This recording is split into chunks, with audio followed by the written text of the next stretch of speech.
Yo, let's go. Let's go. What's up, y'all? Thanks for being here tonight on this weekday night. What day is this? I don't know. But from the dark and spooky library, we're going to be covering Jack the Ripper. This is an old volume that I found. It's not that old, but it's older than me, and pretty. I found it in the old library here, and this is Jack the Ripper, the complete Jack the Ripper. You can't even see it because of the light in here. It's nothing I can do. Listen, I'm on vacation. Good, we're sounding pretty good. Thank you, Jeff. Yeah, so we're on vacation here in the deep south, and we're in the old library here in the family library. So I'm streaming from the road here. So it's the best I can do with the light and the sound. Brought my little microphone on the road here with me. And so I hope y'all are doing all right for Spooktober. Shouts out to JD, trademark JD over at Jay's Analysis. Happy Spooktober, everybody. We're officially in the spooky season. So I thought, what better way to start off spooky season than to go with classic Jack the Ripper. So of course, I was perusing the library here. As Norm says, peruse means to read deeply. So I was perusing the library here, and I found this book by Donald Rumbelow, and it's called The Complete Jack the Ripper. And so I read this yesterday afternoon, and I'm going to be going over what this guy says about Jack the Ripper. This is interesting because, this is like maybe our second or third deep dive into true crime. This isn't, we don't do true crime here. We do all kinds of literature, but we've been doing a lot of Victorian and dark literature. We just did some brighter literature the other day, right, with Lloyd Alexander and The Giver that had a good resolution, right?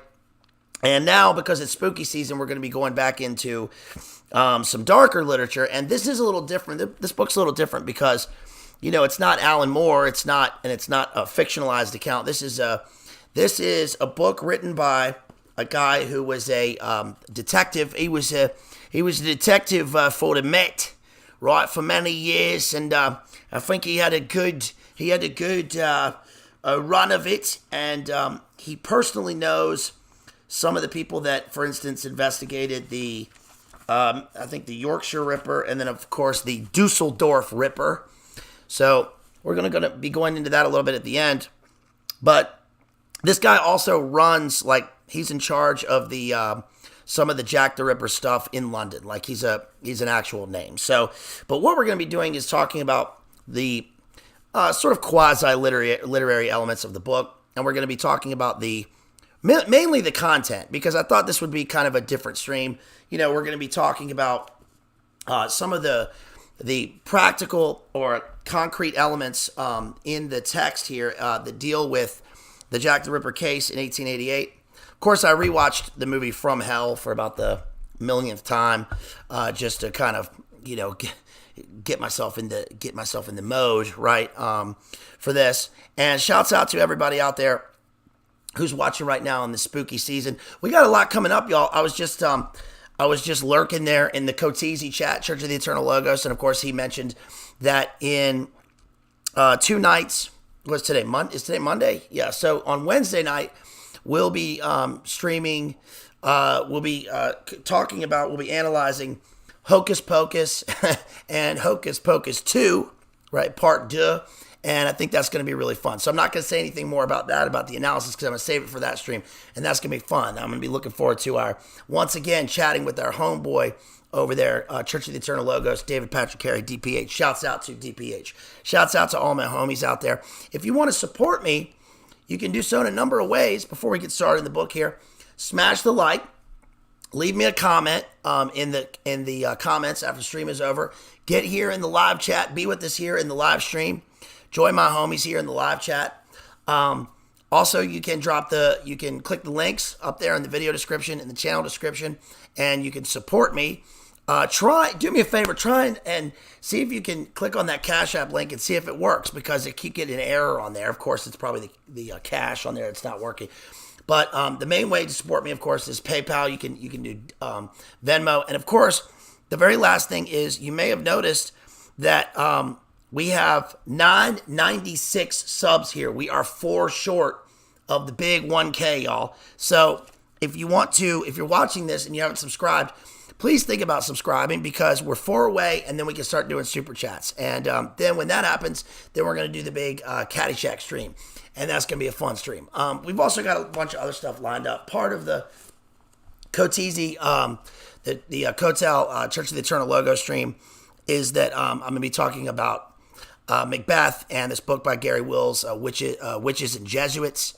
We are also doing, I'm reading a book on Percy Shelley right now, so we're going to be talking about Shelley. We've talked about Ozymandias and the life of Shelley in relation to some of our Romantic era poet streams, of course, with talking about Byron. We've talked about Byron, Coleridge, Wordsworth, Blake, Keats. We've talked about a bunch of these guys, but that's what, I'm going to be talking specifically about Shelley.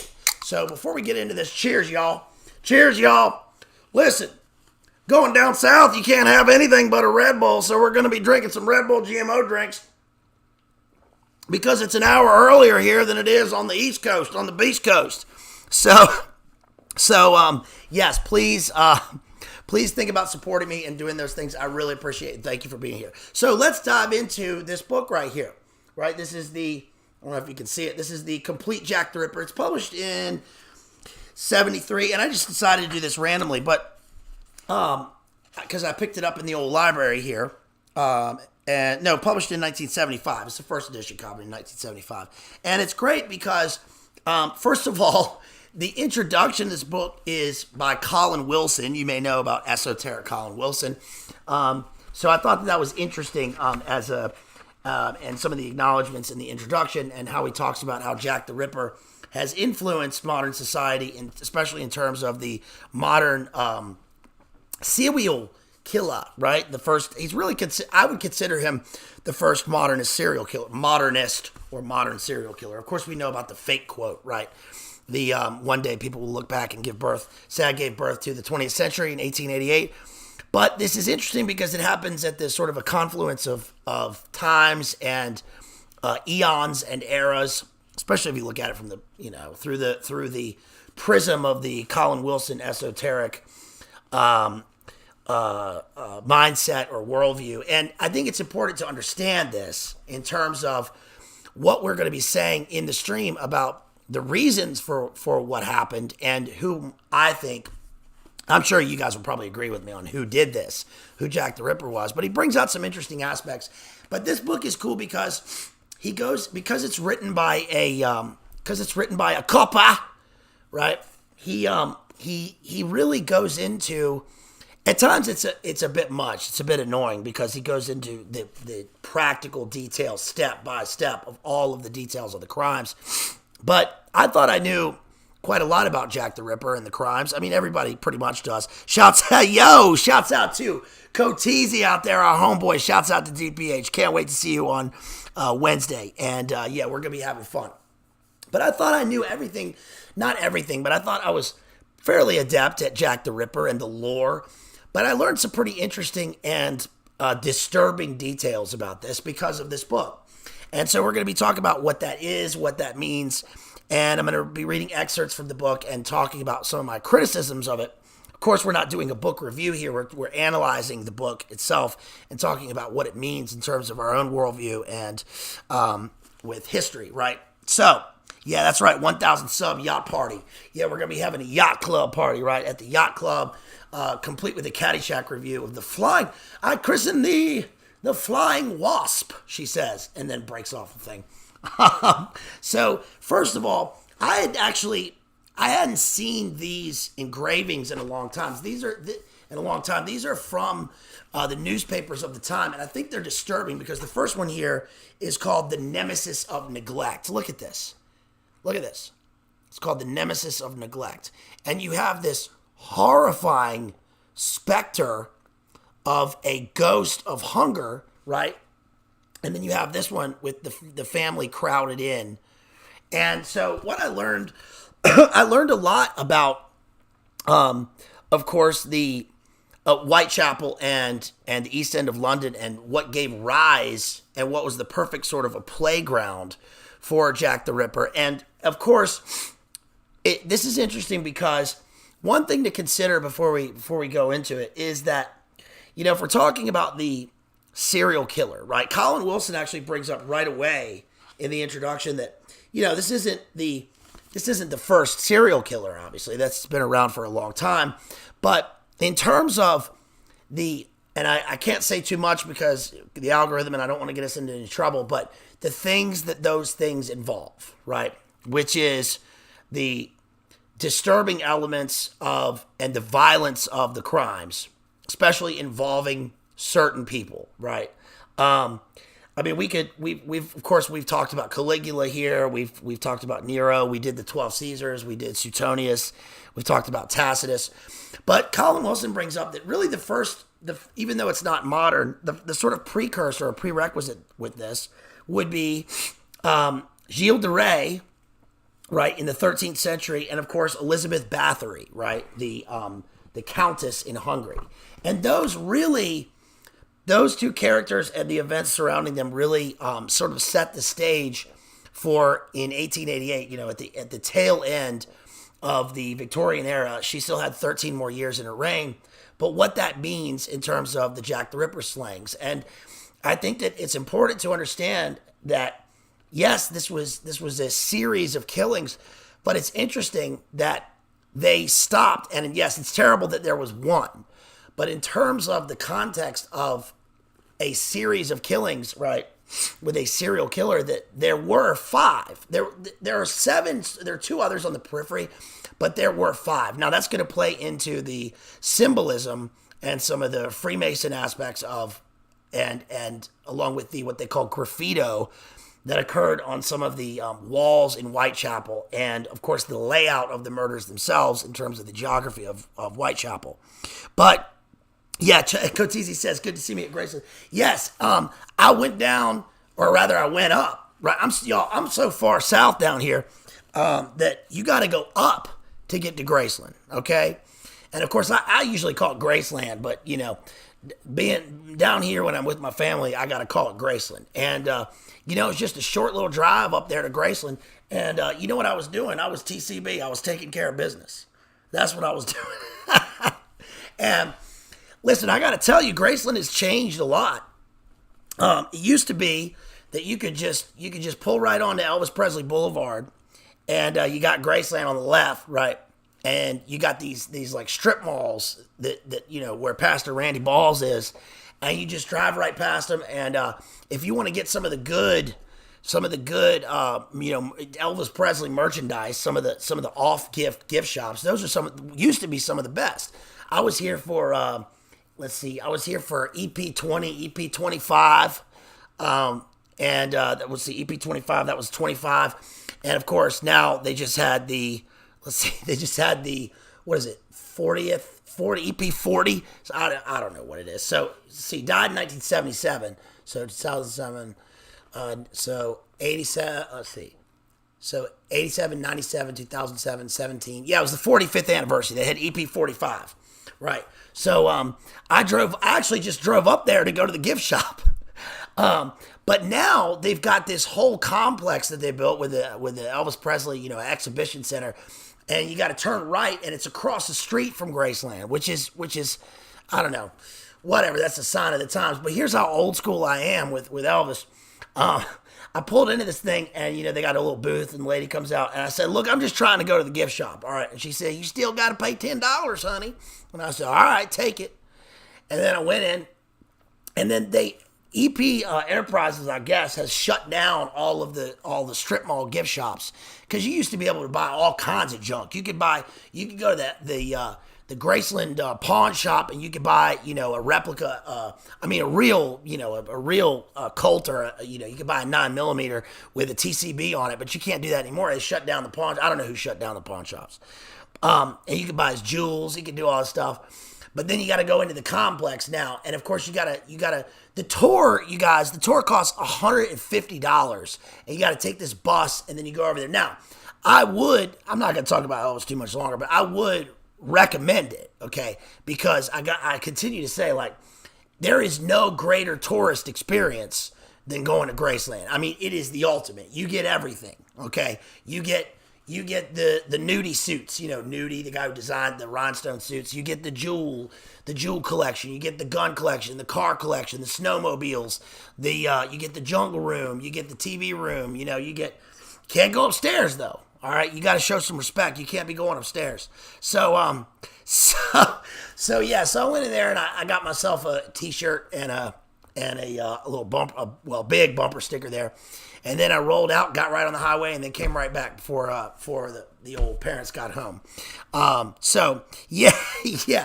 it's good. So yeah, if you're gonna go, make sure you go with your family or somebody who's gonna pay the $150. Of course, you can get the VIP experience, and you can get in there for $300, and then you get all kinds of stuff. You probably get to meet a member of the Memphis Mafia, but it is awesome. It really is an amazing experience. You're in his home. And they really know how to do it. So it was fun. Tomorrow, I'm going to do a completely different experience. I'm going to go back to Roanoke. I'm going to go see William Faulkner's house down there in Oxford and take the tour again. And then I'm going to go off to Square Books, one of the good bookstores here down here, and go to Off Square Books. And then I'm going to probably stop by Fat Possum Records and try to get me a new T-shirt. There's a lot to do down here. So I'll be here for till the end of the week. So let's dive into this. Here's what he says at the start of this book, The Complete Jack the Ripper. He says, the first full-length book on Jack the Ripper, The Mystery of Jack the Ripper by Leonard Matters, appeared in 1929, 41 years after the Whitechapel murders. Since then, 5 more have appeared, each writer advocating his own theory. Interesting. Donald Rumbelow's is the 7th, a traditionally lucky number, says Colin Wilson. But he summarizes all the known facts and all the known theories with a thoroughness and impartiality that were often lacking in the earlier volumes. He often compares the Ripper's crimes with others that had similar features, notably the murders of Peter Curtin, the Dusseldorf Ripper, and those of Jack the Stripper, the Thames nude killer of the 1960s. What emerges is not a theory of the Ripper's identity, but a dim, shadowy picture of the kind of person who could have committed the Whitechapel murders. Okay, and then he goes on to talk about some of the suspects: Montague, John Druitt, Sir Melville Macnaghten, and it's interesting because the guy that I would really consider to be Jack the Ripper was most probably. I mean, look, you can't help but be influenced by from the movie From Hell, but it seems to be the most plausible. And I think that Jack the Ripper was either, if this is true, because the evidence is what this book is going to show is that what's crazy about this is that you have Whitechapel has like 900,000 people living in the late 1800s. All right, this is the East End of London, and because the poverty was so bad. The fact that women were murdered and mutilated in these horrible ways on the street, like literally on sidewalks, people walked past and they didn't pay any mind. They were like, "Oh, he's another fucking drunk, right? Is he drunk there? Oh, she's just pissed, right?" They don't pay any attention. In fact, there was one lady who, her window was like right by where some of this dark surgery, if you want to call it that, took place, and she heard the screams, and somebody was outside crying, "Murder, murder most foul!" And she said like, "Oh, I didn't even pay attention," because that's a common everyday experience. What's interesting is that some of the social changes that have occurred from this, because a ladies' association in Whitechapel, and that's not a code name for whores. It's an actual like a social association in Whitechapel. They actually wrote, and the letter got through. The letter went to Queen Victoria asking for an investigation into what was happening, and Queen Victoria obliged. Of course, she didn't oblige in the way that would get the person caught, that would get the killer caught, and we're going to see why that most probably is. But the fact is that what happened was that it brought to light the fact that there was in London, with all of these people packed into this one place, right, into this one city, with millions of people. London was it still is one of the biggest cities in the world. But in the late 19th century, this is the hub, this is the central nexus point of the English colonial empire, right? The Victorian Empire. The sun never sets in the British Empire. They own like 3/4 of the globe or whatever, right? They control, the empire controls, huge parts of sub-Saharan Africa, Australia, New Zealand, Canada, Hong Kong, the Malay Peninsula, huge swaths of Asia, also the former United States, right, British Columbia, huge portions, all the Caribbean, all the places that they own. It's the richest place in the world, and yet right next door to the city of London and the city of Westminster is Whitechapel, with the most extreme poverty one could imagine, right? And so what people started to do is they would go and sort of investigate some of these slums, and they found that there were rooms where, and this sounds like so horrible and detestable and like a hellscape, but of course this still happens now, and of course a lot of this is by design, but it still happens now. Currently in the United States, there are, they walk into a room, and the room, it's like a 1-bedroom flat, and it has 15 people living in it, and there are dead kids in the house, or in the flat. And they went into one where they had a dead child who was they'd been dead for 2 weeks. But they're so poor, there's nothing else these people they're living in absolute desolation. And so because of that, we have this situation where these things are able to occur. Now, it is interesting that what is basically the basis for From Hell, which is that one of the sex workers, we're gonna call her, I guess, one of them was associated clearly with the Duke of Clarence, and the Duke of Clarence was the future Edward VII. He was the grandson of Queen Victoria. You remember this? And one of the things that the conspiracy theories that come out of this are valid, because we see that on the one hand we have a situation where it is certainly bizarre. I'm losing connection. If you're still with me, don't worry, we're gonna come back. There we go, reconnection. Okay, we should be good. He became the surgeon extraordinary to the Duke of Clarence, and that's because I'm not on my regular internet. Of course, I'm down here, so we're gonna have to make do. But he became the physician extraordinary to the Duke of Clarence because he had syphilis. And what I learned from this book, one of the things I learned from the book, is that the claim was that he died of the flu as part of the flu, pandemic, right, in the early 20th century. But actually he died at Sandringham, and William Gull, his physician, the top doctor in England, right, who was his personal physician, said, no, he died of syphilis. And the rest was a lie. Now, the question becomes, was that surgeon himself the guy who committed these murders? And if not, was it the Duke of Clarence who did it? And that seems wild, right? That seems like, of course, we watching this know that it's not that wild. I mean, because this is pure psychopathy. But there are some interesting parallels, and the Freemasonry aspect will play into this. Okay, so let's dive into it right here, where he says, let's see, but it was not generally recognized, the Ripper killings, as a series of sex crimes for a simple reason. The Ripper killings were the first case of sex crime in the sense that we understand it today. He says this must be immediately qualified.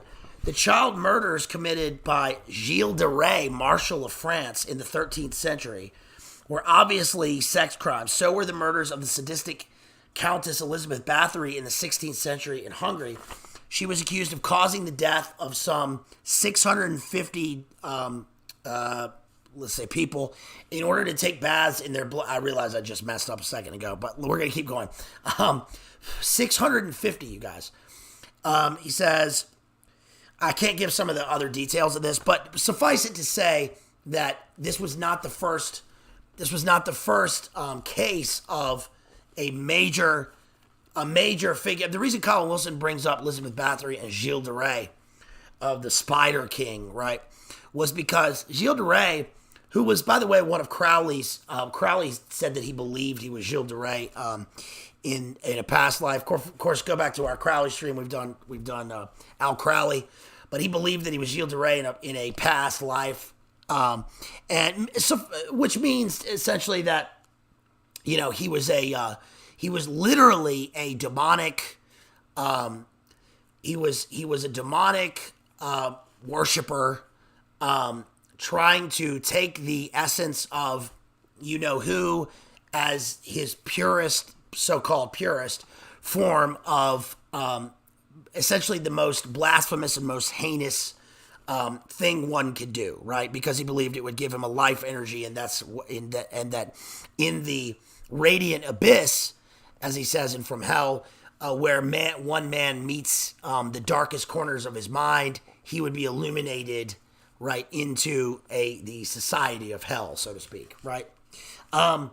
This says, let's see, he talks about the meaning of modern serial killers being inaugurated in 1888. And again, it's interesting that it was in 1888 because this is 13 years before the end of the reign of Queen Victoria. And this is like right before the Edwardian age. There's a lot in this, by the way, that I learned about the tie-in with Oscar Wilde and Virginia Woolf. There's a tie-in with Virginia Woolf. And we, of course, need to do the picture of Dorian Gray because Dorian Gray is a kind of Jack the Ripper figure. I mean, he literally does that in Dorian Gray, if you don't remember. Because he cannot, he gives free rein to his base passions in such a way that, like, you know, yes, first he starts off being with all the women that he can, then he starts being with other people that he can, gross, and then he starts, he drinks, and he starts smoking opium. Then he goes and he fights, and then he ends up killing because that's the only way he can satisfy his sick passions. This says, and to understand the impact, let's see, the poor sometimes broke the windows of the rich, and even in the West End there was a certain amount of daylight robbery. Mugging is not a modern invention. All this was understandable. But these Ripper murders, with their nightmarish mutilations, simply went beyond normal comprehension. It was as if the killer wanted to shock the whole community, to fling the murders in its face like a hysterical insult.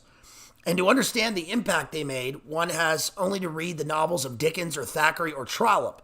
I love talking about Trollope because I think I told you that Trollope, I think I told you guys before, I remember that Trollope he lived in Belfast for a while, and that this girl I knew when I was at uni, named Zara, introduced me to Ted Hughes and Sylvia Plath, the poems of, not the literal people, but the poems of Ted Hughes in her flat, which was Trollope's former flat. And it was like a broken down, decadent old mansion in what you call the Holy Lands in Belfast, south of school. Anyway, the Victorians were great sentimentalists. She was hot, by the way. They may have treated their poor very badly, as you can see from Gustave Doré's Engravings of London, but they had the best intentions in the world, and the poor themselves knew their place. They might commit burglary or robbery with violence, but they would have been deeply shocked by Karl Marx's proposals for a classless society. All literate Victorians, whether rich or poor, wept at the death of Little Nell and reacted with indignation to Scrooge's Christmas humbug. And they all gasped with horror in the theater to William Cawdor, as William Cawdor shot Maria Martin in the Red Barn, or when Colleen Bawn was murdered by her heartless playboy husband. These were also based on true murder cases, by the way. Victorian society might be divided by class barriers, but where sentiment was concerned, it was one big happy family. Marx talked of the phenomenon of alienation, for he himself was an alienated man, an outsider who had rejected his own class, the upper middle class, and been rejected by it. A man who lived in poverty on the edge of a society he loathed and to whose overthrow he was dedicated. But in spite of Marx, there was very little alienation in Victorian London or Liverpool. The poor might wish they had a better place in society, but they didn't feel alienated from it. It's an interesting perspective. And of course, when I think of Marx, I just, Marx the Coomer, however, making a good point, talking about the alienation in society and the aspect of the other, right?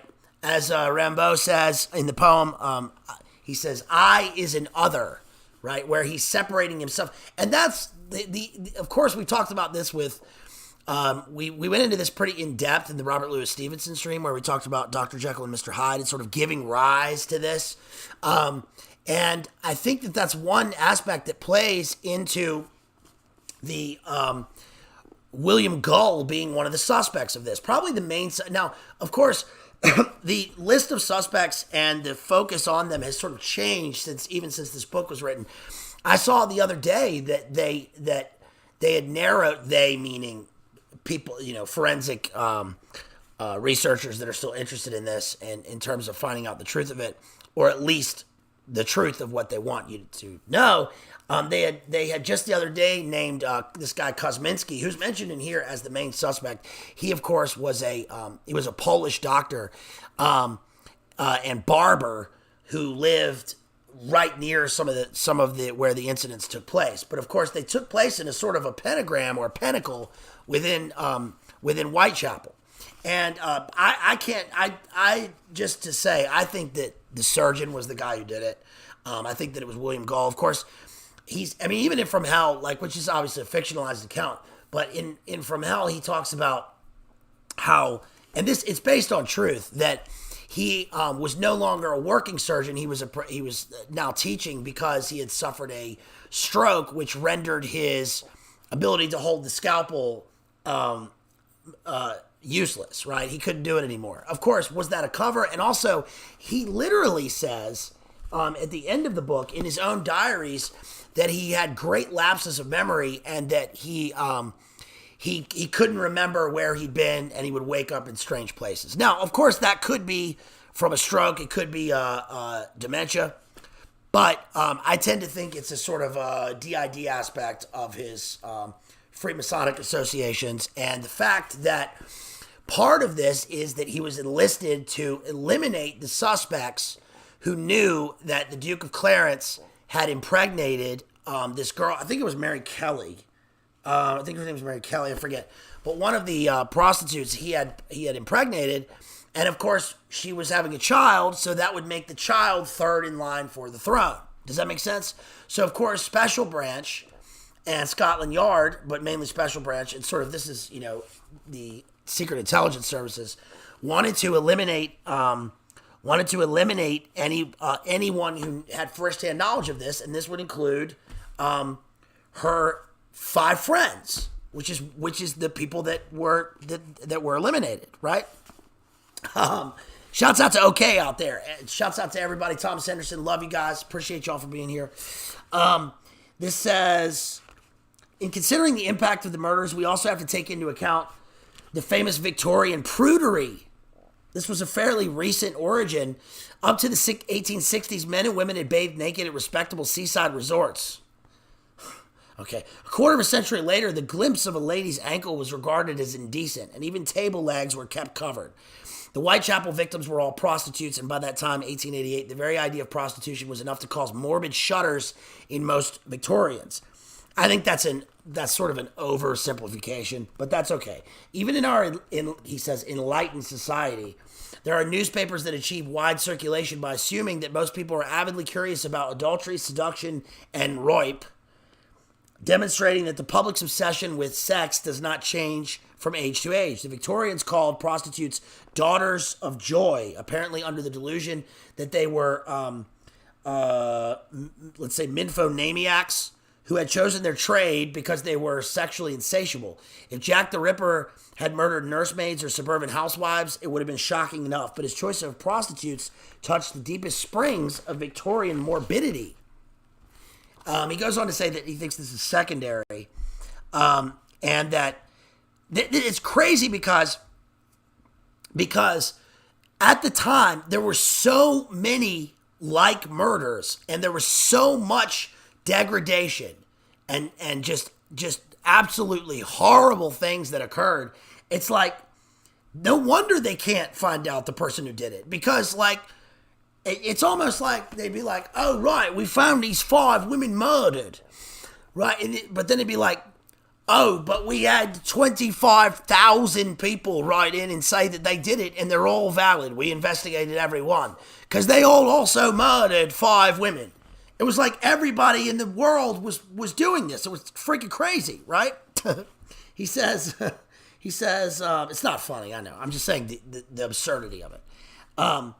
He says, the characteristic of most of these crimes is that the criminal felt himself to be outside society. He was a wandering journeyman or homeless vagrant, and it's easy to understand how such a person can feel alienated from society, but then in the majority of these cases, it was simply a matter of an abnormally powerful sexual urge that was unable to achieve satisfaction through the socially accepted channels. Gary Thompson, the Peoria murderer, executed 1935, had committed 100 or so rapes before he was arrested for killing his final victim.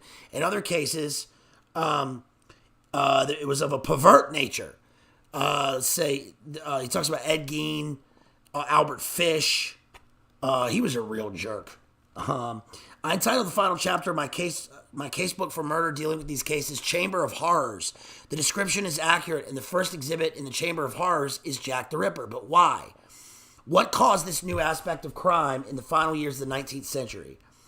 He says, they felt amity toward members of their own tribe, enmity toward strangers. Up to the time of the Ripper, the code of amity prevailed in English society. The code symbolized by the music hall comedian with the battered top hat pretending to be a toff. With Jack the Ripper, the code of enmity had suddenly arrived with a vengeance. That's interesting, and it's a pretty good thesis statement for the entire thing. That a new era is sort of inaugurated with this, right? It's like we go from, it's not to say that things necessarily got worse or better, but it's that a new way of thinking about them. It's almost like the Enlightenment turns into the Victorian era, which turns in one moment into the age of modernity, 13 years ahead of time, with the launching of these sort of ritual murders in the heart of London by someone who almost clearly seems to be not an outsider, but a true insider. That's the irony of it, right?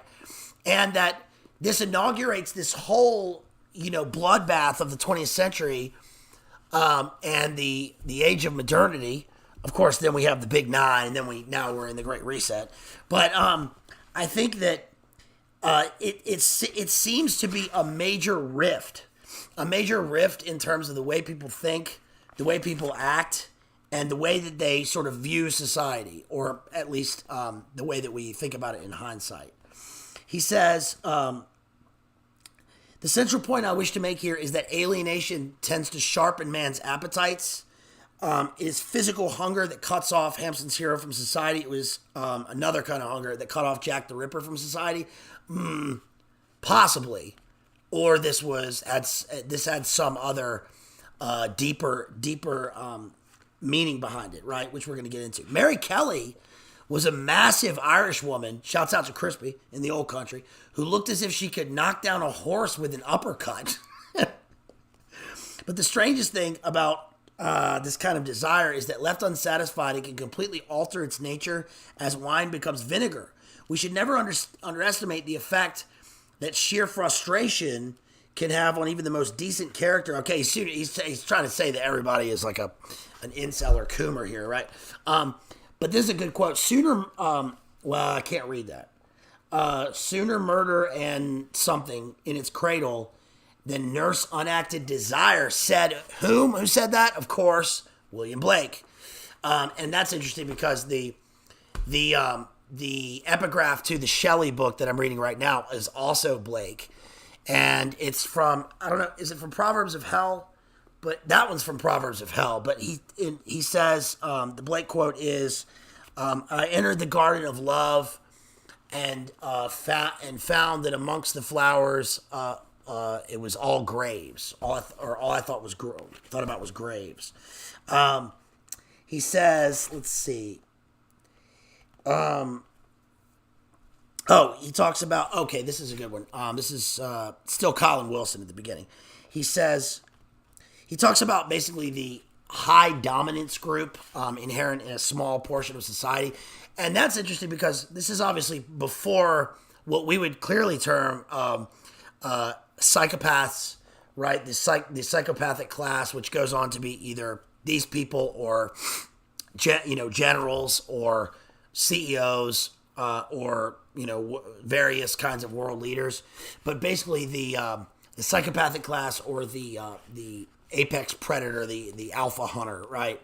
He says the dominant 5% is not made up of geniuses or men of unusual talent, although they certainly belong to it. The dominant male or female may be merely a vicious bully, utterly stupid.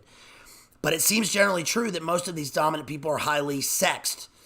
He talks about Abraham Maslow, which I'm not going to talk about.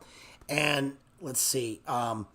In short, they liked highly dominant males. Maslow did not research into dominant males, but since has been conducted by McClay, for example, who I can't mention that one. That's too much.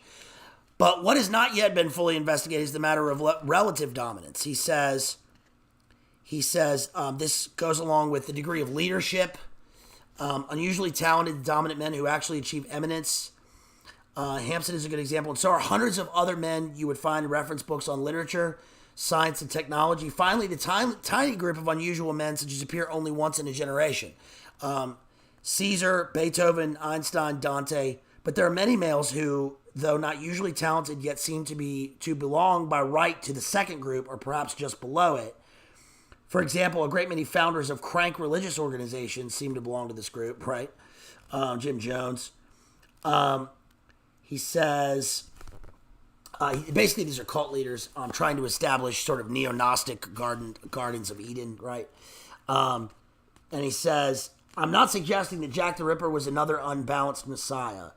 I am only, I hate how he uses that word, but it's Colin Wilson, right? Blasphemous. I'm only trying to point out that there are a certain class of dominant male to which the Ripper probably belonged, for whom sex is all important, or who will go to very considerable lengths to get it. They belong to the median group of the dominant 5%, but they are not possessors of unusual talent. It is as important for them to dominate as to achieve this.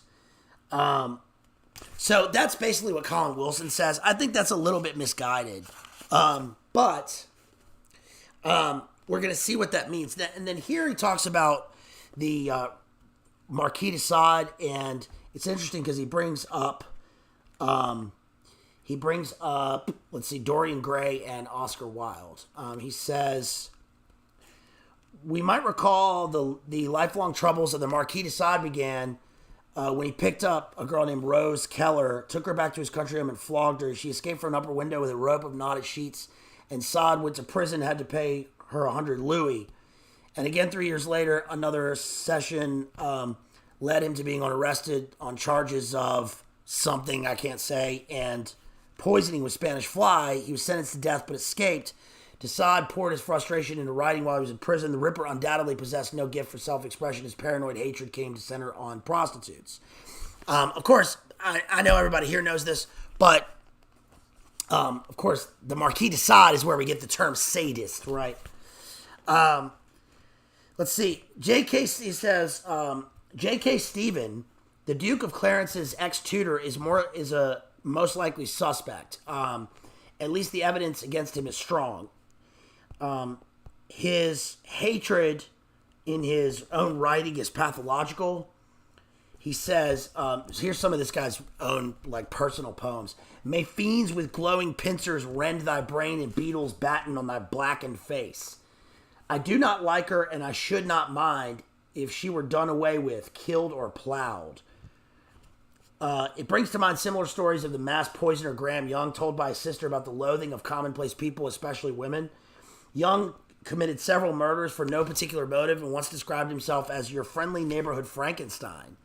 This is certainly getting altogether closer to the psychology of the pathological killer, and if we also take into account that Stephen suffered fits after a fall from a horse and that he died insane, I think that he is certainly one of the likeliest suspects yet. On the other hand, there is once again no evidence whatsoever. That's the thing, is that there's there's like scant evidence for any of the suspects. There's hardly any evidence at all. And part of the reason for that is that these people were the police constable at the time, or the police commissioner, if we can call him that, at the time, resigned. Whenever they found the graffito, as they called it, on the wall, which was right next to the murder scenes, they had it erased. Even when Abilene, who is John Depp's character in From Hell, but he was a real guy, when Abilene came along and was like, "No, you've got to take a photo," right? They were like, "Oh no, why should we do that? Let's get rid of this horrible graffito." They didn't preserve. There was no crime scene preservation because the way they were. I mean, you can't preserve the crime scene when the crime scene itself is a place of constant egress, right? People are just tramping across the dead bodies all the time. And then when like thousands of people claim credit for doing it, how are you even going to investigate that? It's crazy. Let's see. One of the guys, though, that I read about years ago, one of the guys that was suspected of doing this, and a serious suspect, was an American. And his name is Neil Cream. Sounds like he's guilty, right? His name is Neil Cream. He was an American, and so check this out. This is wild. It says, first he talks about Oscar Wilde up here. He says, let's see. One of the guys who was a suspect lived with Oscar Wilde. He and Wilde separated in 1881 after Miles got into some kind of fairly serious trouble, and Wilde had helped him get out of it. Robert Sherrard told Hesketh Pearson that Miles was an exhibitionist who was a creep. At the time he and Wilde separated, Miles was on his way to becoming a highly successful and fashionable painter, but for some reason his work failed to retain its hold on the fickle public. He began to suffer from some sort of brain disease. He was committed to an asylum near Bristol, shouts out to Bristol, where I used to live, in December 1887, and in March of the following year, the Magazine of Art announced his death. They would seem to settle the matter, since the Ripper murders began later the same year. In fact, Mr. Tohill had established that Miles died of general paralysis of the insane in July 1891. He established some curious connections between Miles and the Duke of Clarence. Again, that's Queen Victoria's grandson.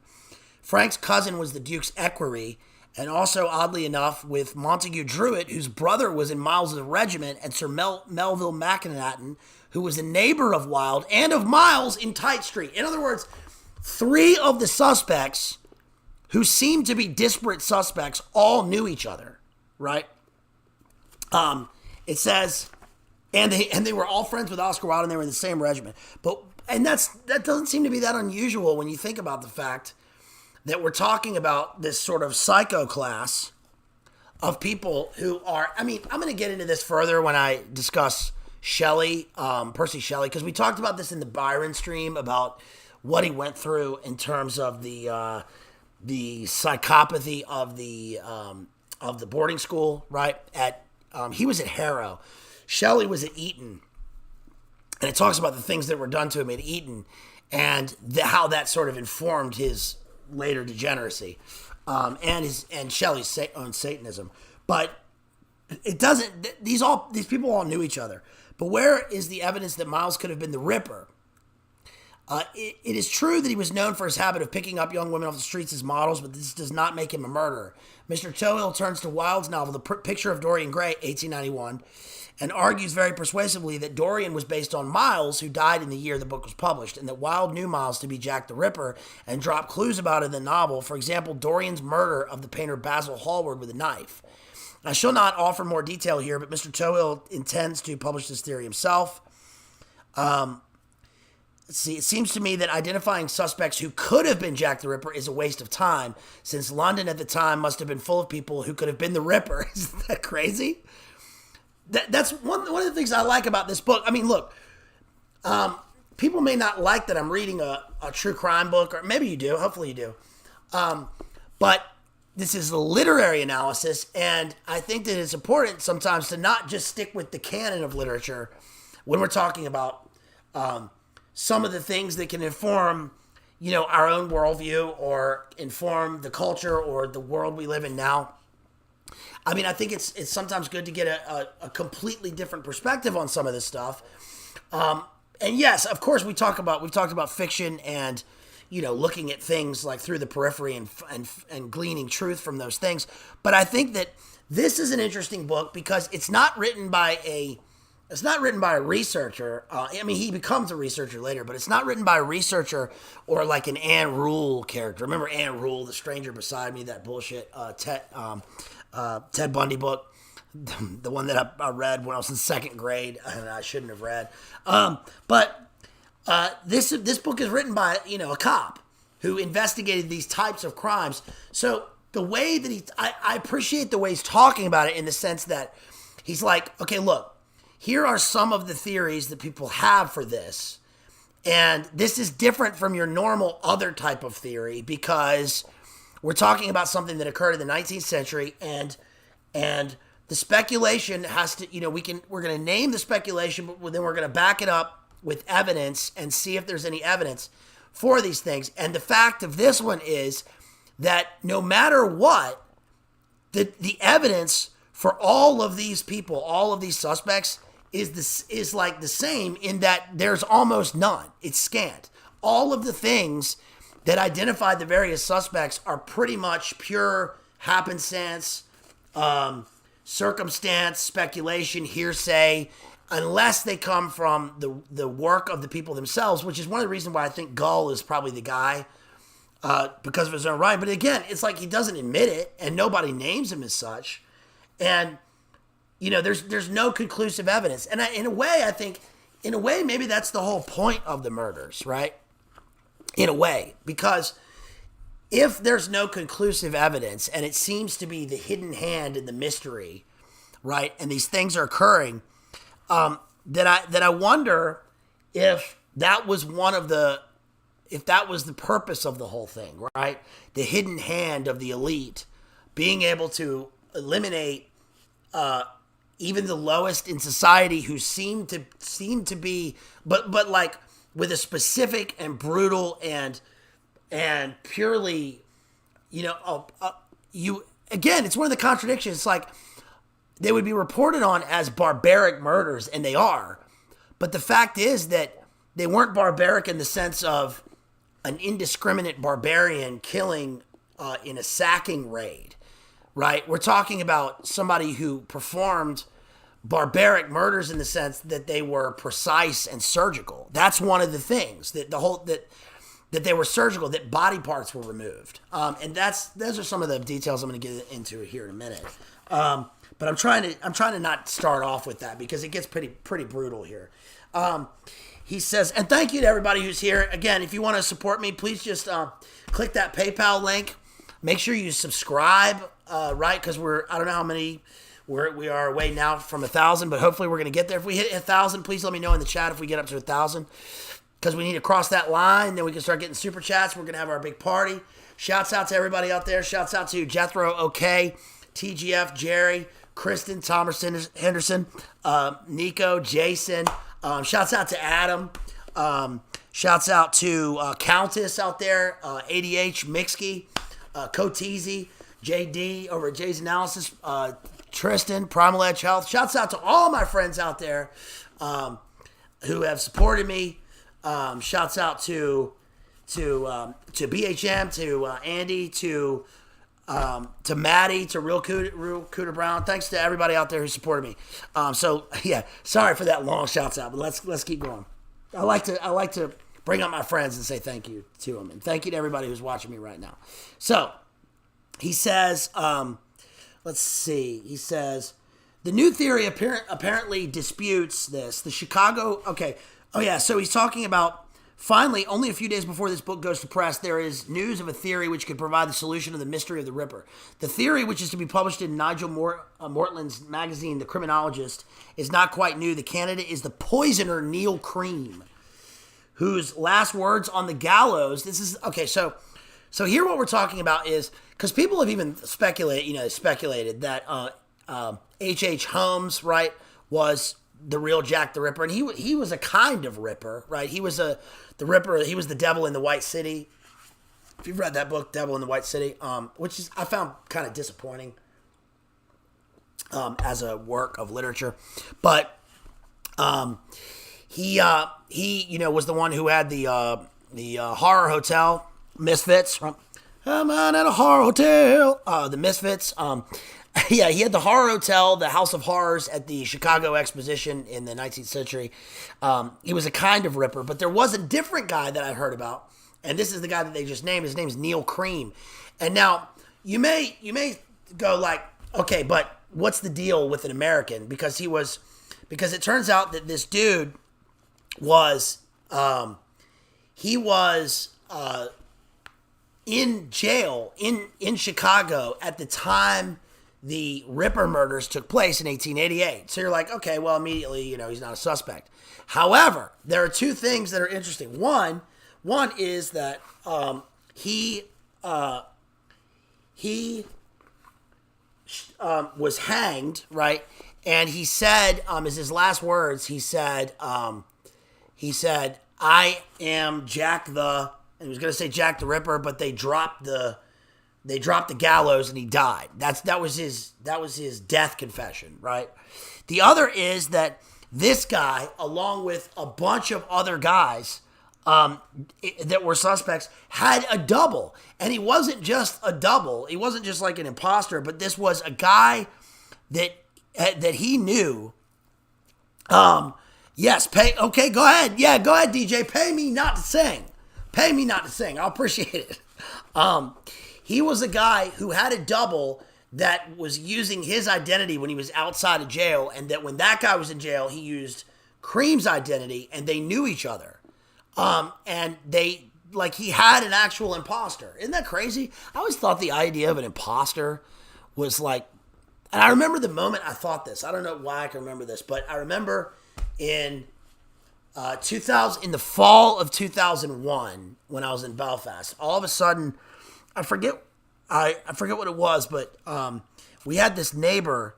We were in Belfast. We had this neighbor, and he would always come along. He was this old guy, and he would always come along and go, "Did you know George?" He called him George Bush. And then one time he brought up the idea that George Bush was not George, like that he had an imposter.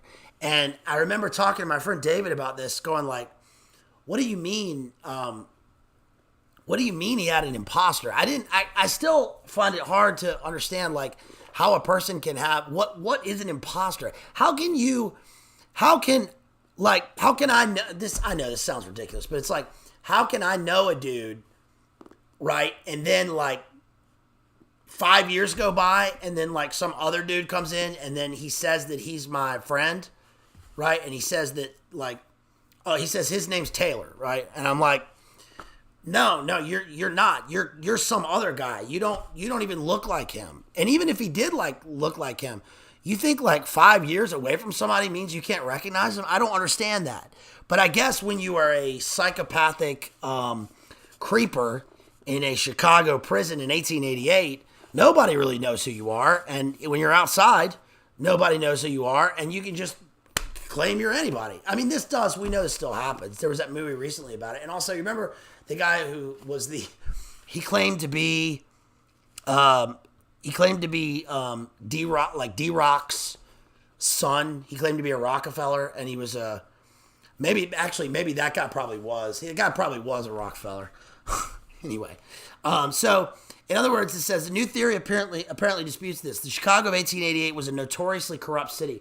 Cream would have had no difficulty bribing his way out of jail, but perhaps the most interesting corroboration of the theory comes from Donald Davis, one of Britain's leading handwriting experts. Davis has claimed Cream's handwriting and the handwriting on two of the Ripper letters, including the one beginning "From Hell, Mr. Lusk," and has asserted that he has no doubt whatever that they were written by the same hand. Right? Of course, even if this were proved beyond all doubt, it would still not prove that Cream was the Ripper, but it would certainly make him the most likely suspect so far. I do not wish to be discouraging, but I think we should also bear in mind that if Peter Curtin, Fritz Harman, Chaz Manson, and had escaped detection, we would discuss their crimes forever without getting any closer to their identity. They would retain their anonymity. The Ripper may have been a nondescript little man of whose existence nothing is now known. That actually brings up a great point. The Ripper very well could have been an absolute nobody, a total, just another one of these London degenerate psychos who, decided to do this. This could have been 5 different people. There's no evidence. There's no way that they can determine who it is. They know it had to be, okay, that's not true. They know it had to be a singular person because of the methods of how these things took place, of the murders. And so I guess it's important to look into some of the ritualistic aspects. So let's turn, okay, so this is in page 27 and 28. This says, and again, this is the complete Jack the Ripper. He says on page 27, the body was found, let's see. Okay, no, here we go. A lodger found the woman's mutilated body about half an hour later. No attempt had been made to conceal it. The passage was about 4 feet above ground level and had 3 stone steps down to the yard. To the right of the steps, there was a small recess, and to the left, a wooden fence about 5.5 feet high. The woman was about 6 inches in front of the bottom step, lying parallel to the fence with her feet pointing toward a small woodshed. According to the coroner's reconstruction of what had probably happened, they had entered the yard and closed the back door. The wretch must have then seized the deceased, perhaps like Judas, with Judas-like approaches. He seized her by the chin, he pressed her throat, and while thus preventing the slightest cry, he at the same time produced insensibility and suffocation.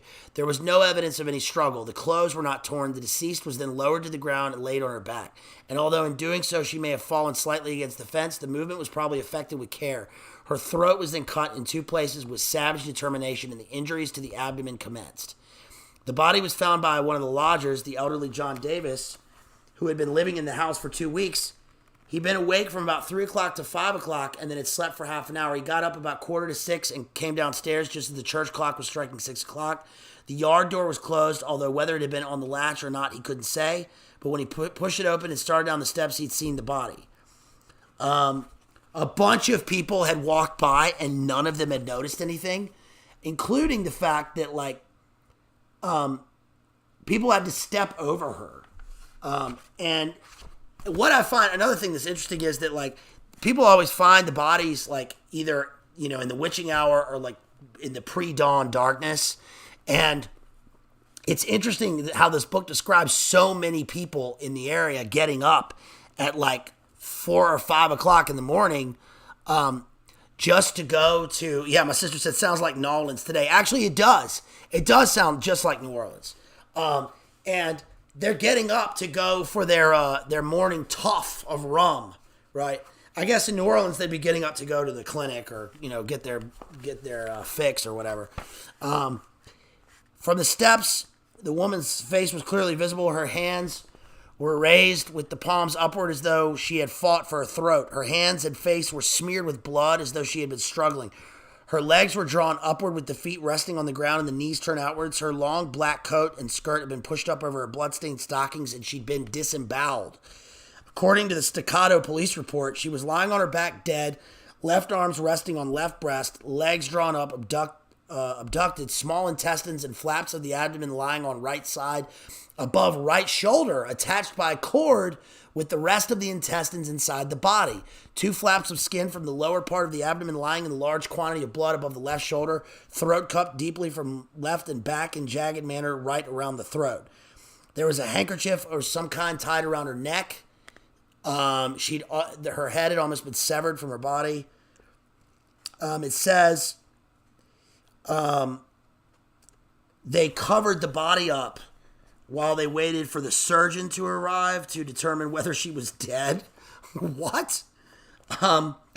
Police made a thorough search of the yard, which yielded several clues. Several items had been deliberately placed or scattered about the yard. The woman's clothing had not been torn, but the pocket that she carried under her skirt had been cut open at the front and at the side.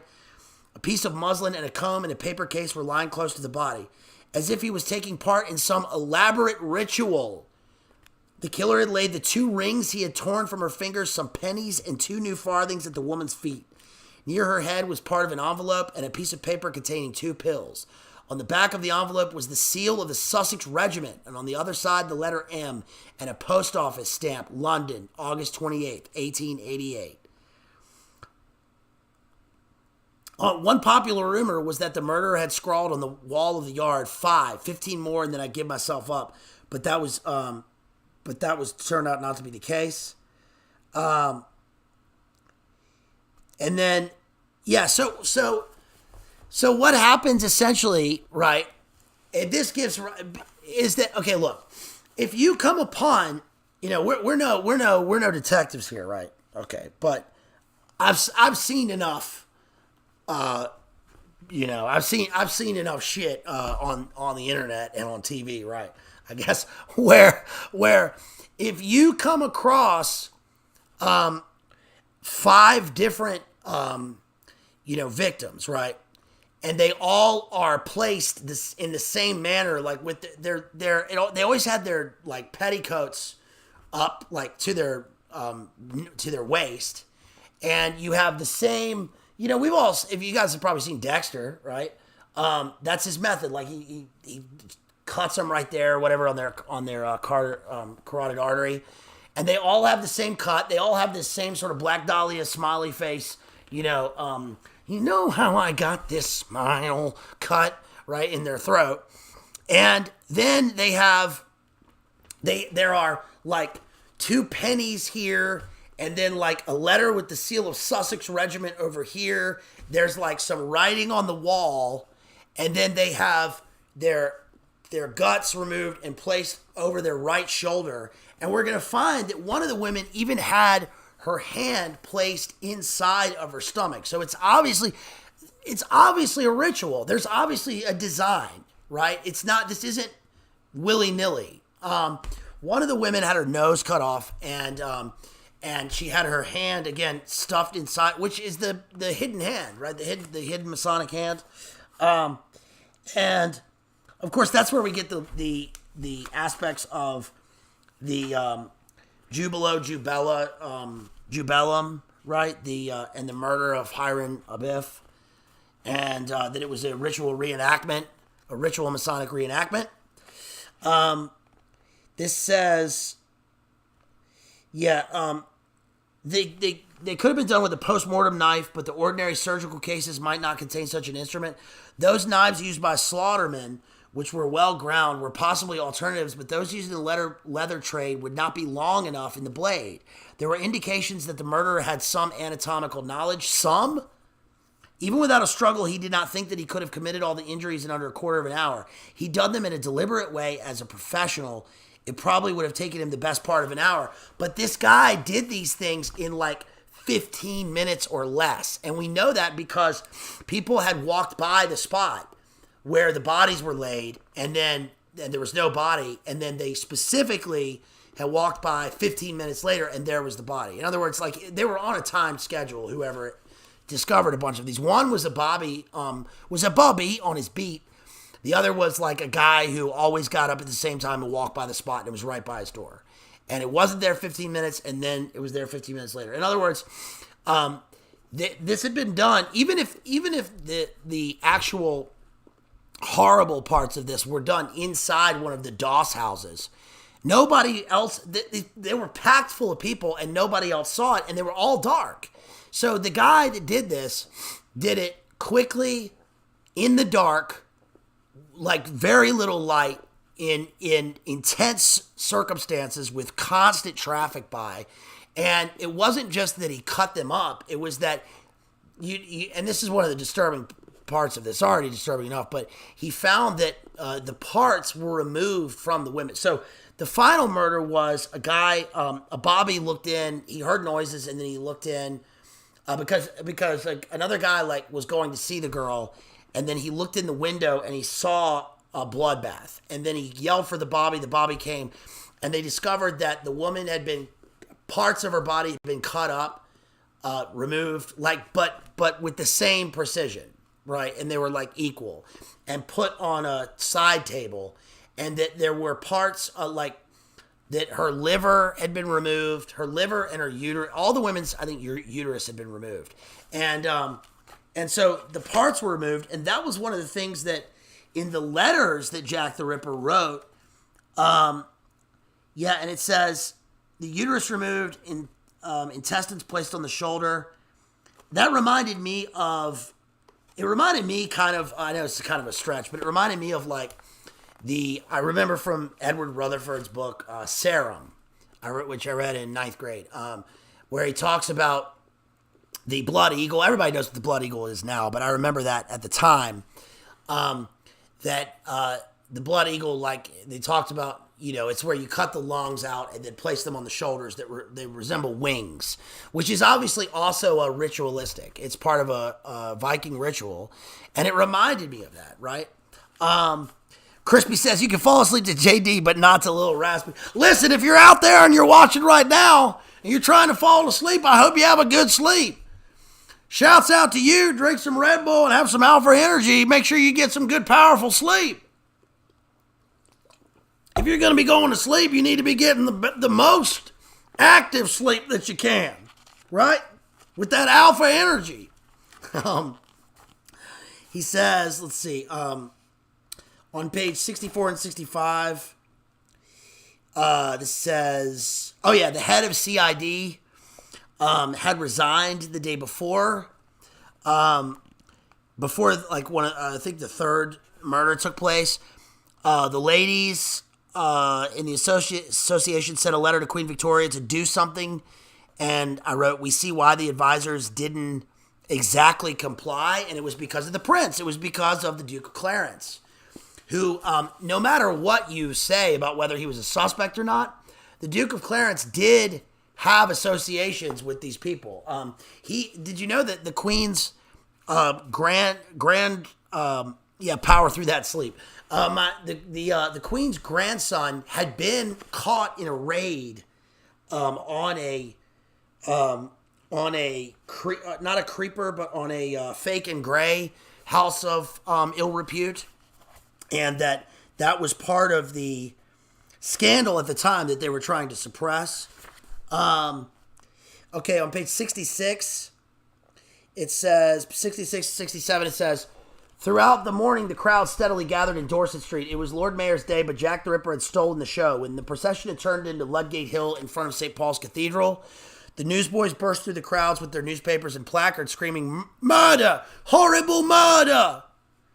At the same time, scores of medical students, this is what I found interesting, scores of medical students dashed along the street and the wet, greasy pavements, knocking off hats in their high exuberance of animal spirits. One policeman was knocked to the ground by a student who jumped on his back and bit his thumb. All the circus element was let loose. As for the Lord Mayor, Sir James Whitehead, the day was ruined.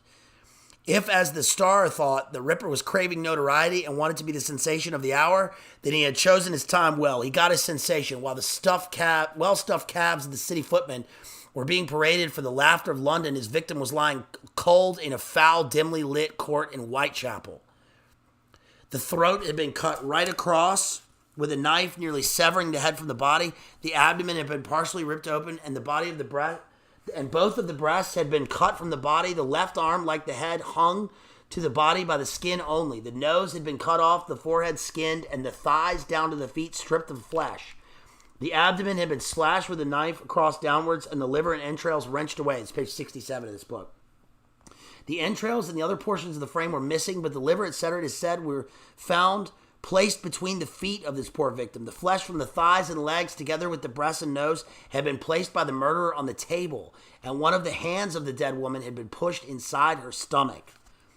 Fucking hell, right?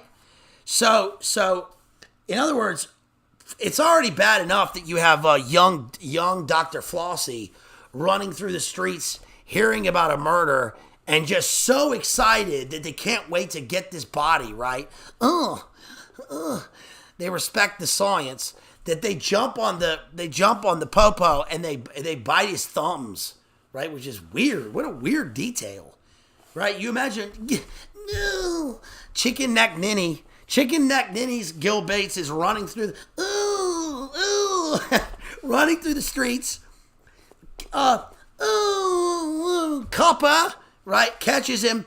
Give me your thumbs. Bites his thumbs, right? That's bad enough. But the fact that then you have this horrifying, obvious ritual murder that's taken place, and the sensationalism around it totally wipes away any sort of, anybody that they could have found. And what's I think is really, sort of, I guess, illuminating for this is that, again, this is not like unusual. Like, I think most people would probably read this and be like, oh, they lived in such a barbarian time before, modernity in the 19th century. And it's like, this is exactly the way it is now, right? This is exactly what happens. Especially, not even figuratively, but literally, this is exactly what happens now. You don't think that anybody in any of the major cities, the desolate cities would hear about this, and this is exactly what would happen. I mean, this did happen. Look at 2 years ago when this happened, right? I found that on page 80 and 81, he talks about, this is where he talks about the satanic George Bernard Shaw. George Bernard Shaw apparently wrote one of the letters to the newspaper claiming to be Jack the Ripper, and they know it was he because he later said, "Oh no, it was satire and not cool like this isn't cool Sam Hyde satire. This is a Satanist Coomer eugenicist mocking the Lord and writing about how their society is depraved, basically because they need everybody gone. They need to get those numbers down." And it was George Bernard Shaw. It says on page 80 also, one popular theory for the killings was that the criminal had been badly disfigured by disease, possibly had his privy member destroyed, and he's now revenging himself on the sex by these atrocities. That's actually not a bad theory, right? Because we know that some of the serial killers, that is one of the driving forces in what made them so. Not what caused them to do those things, but it is. Oh, and then there was a reference to top of page 80. These are all some of the theories about from the public. One was a reference to Poe, because somebody wrote in saying that this that she thought that an ape had committed the murders. Literally, this animal would be swift, cunning, noiseless, and strong, standing over its work until a footstep was heard, and then vaulting over a fence or wall, disappearing into a moment, hiding its weapon high up in a tree in Whitechapel. I don't think there's any trees, or other safe place, and returning home to lock itself up in its cage, which is clearly a reference to the murders in the Rue Morgue.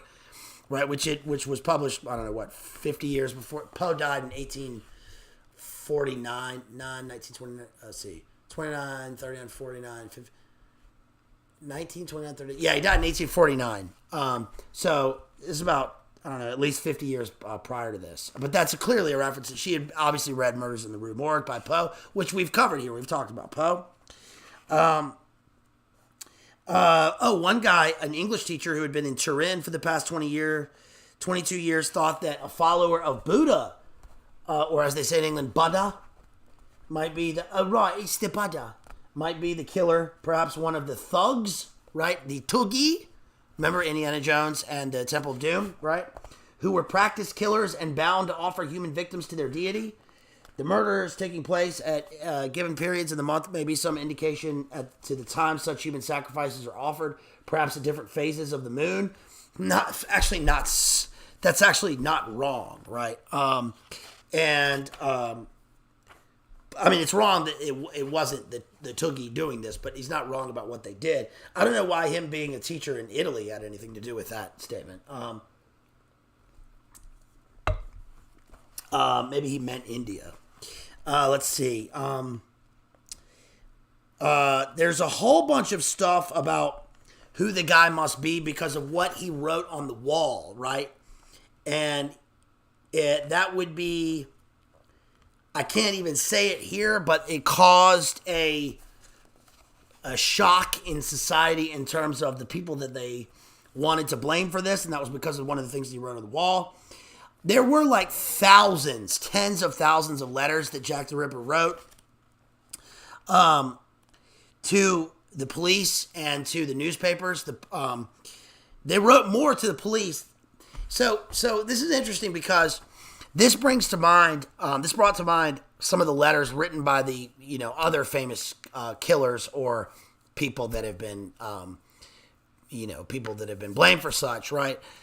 We get, of course, Programmed to Kill, which is from, shouts out to McGowan. Everybody here, and we've, of course, JD's covered McGowan so much. But you remember in Programmed to Kill that the phrase itself, Programmed to Kill, comes from the Son of Sam's letter to the media, right? I was programmed to kill. It's his famous Son of Sam, Sal and David Berkowitz letter, but he says I was programmed to kill. The other one, the other phrase was, like things like Helter Skelter, right, with Chaz Manson. But this is where one of the letters that they found, and this is what they matched the handwriting supposedly to this guy Neil Cream. But of course, who knows? And what I found interesting about this was that of all these letters, they found one, and they said, no, this one is different. And it was because of the details that he expressed in the letters. And it's not details as such like, Zodiac Killer writing his letters, right, in code. But what he does use, Zodiac uses cipher. But in this, we have a guy who's obviously writing as if he's writing in code on Twitter, right, or in the chat. And we know that because of some of the differences that he makes in terms of his expressions and his handwriting. So here's what he said. Here's one of the letters that is supposedly, almost certainly from Jack the Ripper. September 1888. Oh, by the way, that they did find it on, I don't think one of the murders occurred on the Big 9 event, but certainly part of, it was around Big 9. But anyway, he says, Dear boss, I keep on hearing the police have caught me, but they won't fix me just yet. I've laughed when they look so clever and talk about being on the right track. That joke about Leather Apron gave me real fits. I'm down on whores and I shan't quit ripping them till I do get buckled. Grand work the last job was. I gave the lady no time to squeal. How can they catch me now? I love my work and want to start again. You will soon hear of me with my funny little games.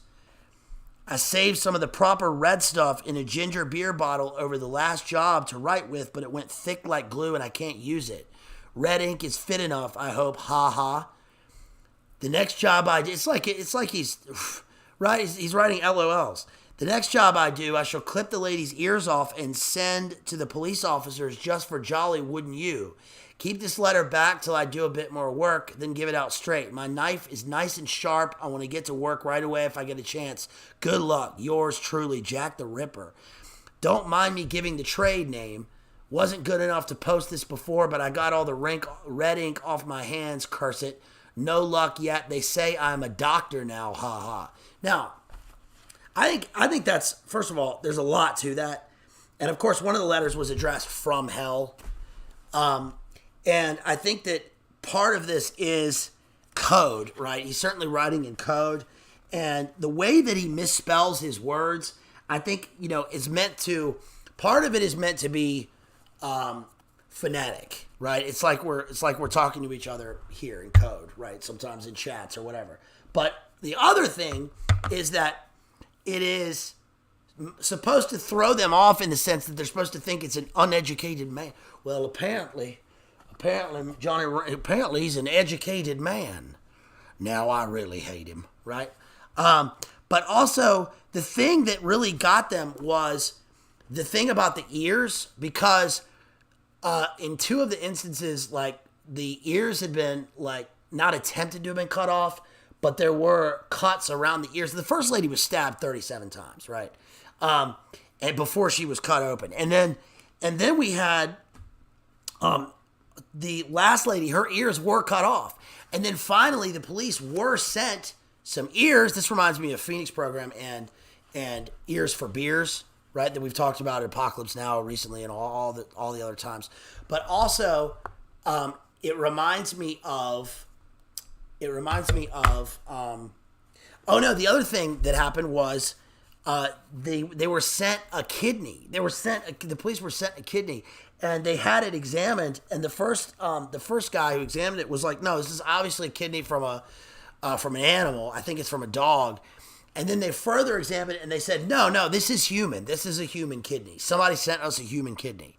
So then they were like, "No, he's just one of them doctors. You know, Dr. Flossie's out there. He's crazy, right? They're crazy at med school. Don't worry, it's nothing." And they were like, no, it's still a human kidney. So, and I think of course they couldn't match the DNA or anything. I don't know if they matched the blood type, but then he was sent the letter. The cops were sent the letter from hell, and it says, "Mr. Lusk, sir, I send you half the kidney," but it's spelled Kidne. "I took from one woman, preserved it for you. T'other piece I fried and ate it. It was very nice. I may send you the bloody knife that took it out if you only wait a while longer. Signed, catch me when you can, Mr. Lusk." So that's obviously code because of all the misspelled words. It's obviously code. And they said it was apparently a hoax. But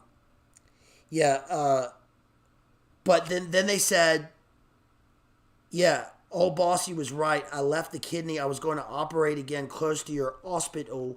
Just as I was going to the door, me knife along of her bloomin' throat. Them cusses of copper spoilt the game, but I guess I will be on the job soon. I'll send you another bit of innards. Oh, have you seen the devil with his microscope and scalpel looking at a kidney with his slide cocked up?" What the fuck? And they said that no, that also there was evidence that it was preserved in solution, like in formaldehyde, right after that.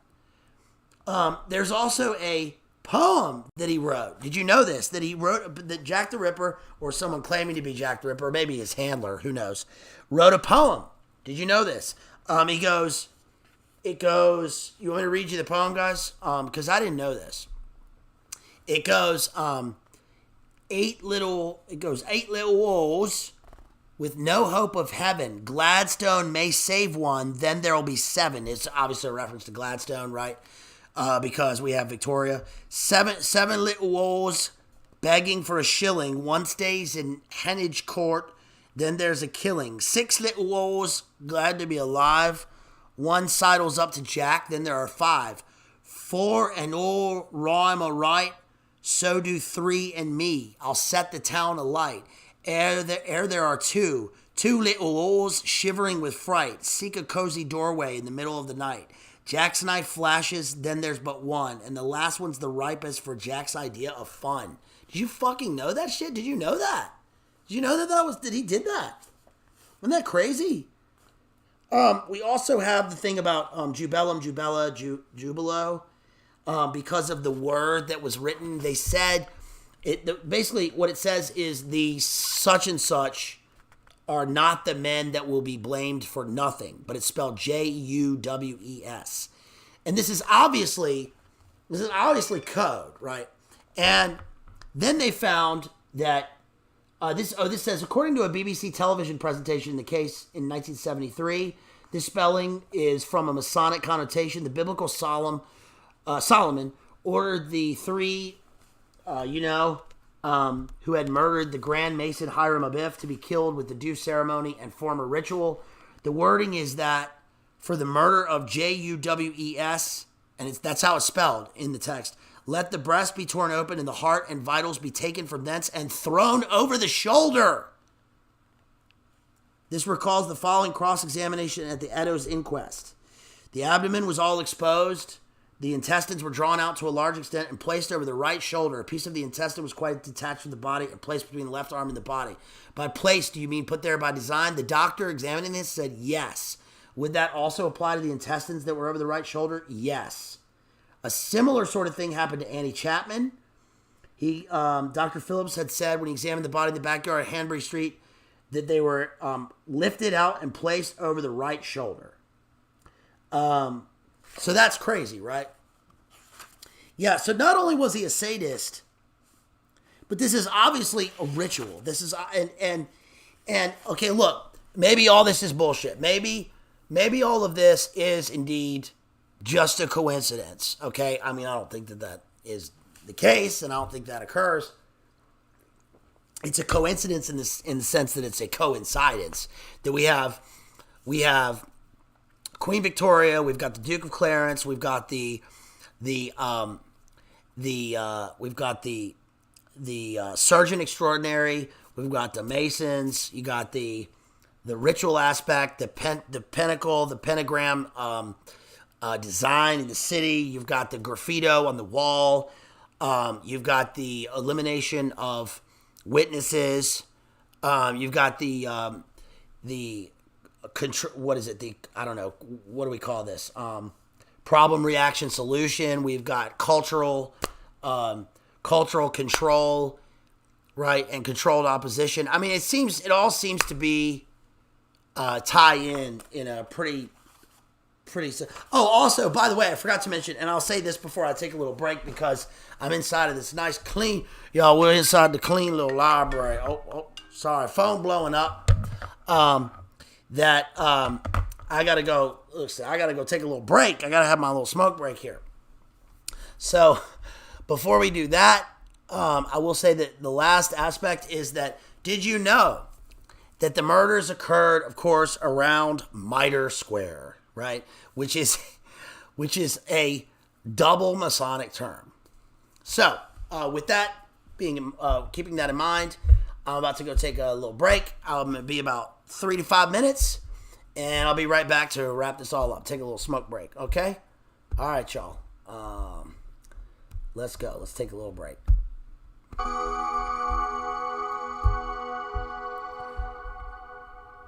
And peace. Be right back.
are. We're back. What's up, y'all? What's up? What's up? Okay, there we go. Okay, we're back. So, before I go any further, I want to give a special shout out to some super chats. Thank you to Alan for that $5. Thanks for that special PayPal. Appreciate you. Let's see. Got $10 from my homeboy Thomas Henderson. Thank you so much. Shouts out to Thomas Henderson. And $5 from Adam Hurst. Thank you so much for supporting me, y'all. I really appreciate you. I don't know what I would do without you, so thank you so much. Let's see. And let's get back to it here. All right. So, yeah, I just smoked 3 cigarettes now. So, just some other things. Yes, this occurred at Mitre Square, which is interesting. The Mitre and the Square and Compass. And then, of course, we get the double set, right, where Jack the Ripper claimed that there would be double murders occurring on the same night, and the Masonic ritual murders. And he spells, in one of his letters, he spells rite, R-I-T-E, as if it's a religious rite, some sort of Luciferian rite. This book actually has the crime scene photos from 1888 that I'm not going to show you. So some of the suspects here, this is interesting because one of the suspects is described as, first of all, he managed to, one of the murders occurred, one of the things that I didn't mention earlier was that the murders occurred within like a few feet of 2 police detectives that were surveilling the area. Now that's interesting. With the CID director resigning right away, right, and then with the cops looking on, and this still occurred. It says one of the suspects it describes the fact that his complexion was, let's see, the most striking thing about him, however, was the extraordinary brilliance of his eyes. They looked like 2 very luminous glowworms coming through the darkness. The man was slightly bent at the shoulders, though he was obviously quite young, about 33, Illuminate confirm, at the most, and gave one the idea of having been a student or a professional man. His hands were snow white and the fingers long and tapering. The hands were snow white, I think, because he was wearing gloves. He was wearing white gloves in his Masonic costume. I think one of the things that this book overlooks is the fact that there were pieces of apron found, and the apron seems to be the Masonic apron, but they described it as the leather apron of a butcher, which would be natural for them to think, and could be very well be the case because of how these people were butchered. Of course, then we get, let's see, this says on page 139, let's see, where is this? The glowing eyes. This says, in spite of this statement, hold on. This story goes on to describe Dr. Stanley, a doctor, vowing to revenge himself on Mary Kelly. This means scouring the East End for her. He spends a week or 2 to familiarize himself with the underworld and nightlife of London, creeping through alleyways and back streets and learning how to dodge from one street to another without being seen. For his first encounter with a prostitute, Stanley goes to Wardour Street, where he knows that Kelly had once lived. To his dismay, she is no longer there. He curses the woman now living in her old lodgings, and who, after she has listened to his tirade, slams her door and mutters, "My God, I'm glad I'm not Marie. If I was, that man would kill me. Somebody ought to tell Marie, but I don't know what's become of her." In spite of his statement that he could not prove the existence of Dr. Stanley, matters neatly dovetails into his story the evidence of a Mrs. North who describes her meeting with a man she thought was a doctor. He was a man of 45 to 47 years of age, sinewy and strong, of tremendous force and will. His eyes were dark and glowed with fire. He disguises his appearance, a change of attire, a slouching gait, a garbled form of English, or an imitated foreign accent.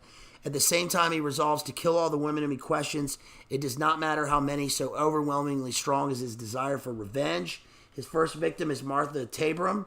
Stanley panics and stabs her simultaneously with his surgical knife and triangular-shaped bayonet. This triangular-shaped bayonet, I think, is another surgical knife, though. Polly Nichols is his next victim, and this time being calmer and more in control of himself, he succumbs to another impulse and disembowels her for the specimen he wants for his surgical museum. He obtains further physiological specimens from Annie Chapman, Liz Stride, and Catherine Eddowes, who, before she is murdered, gives him the name and address of Kelly's lodgings.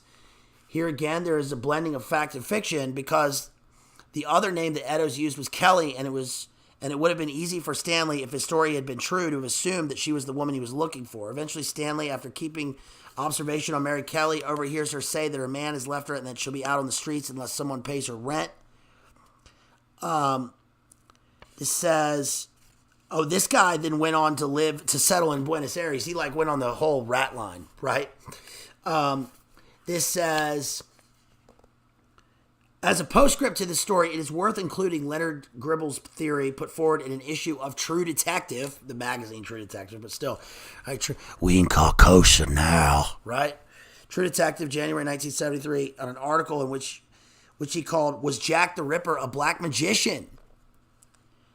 Once again, the story is about a doctor avenging himself on the East End prostitutes who had given his son the disease from which he had died in an asylum for the insane, or revenging them on the prostitutes which had given the prince the disease, right? Each of his victims is a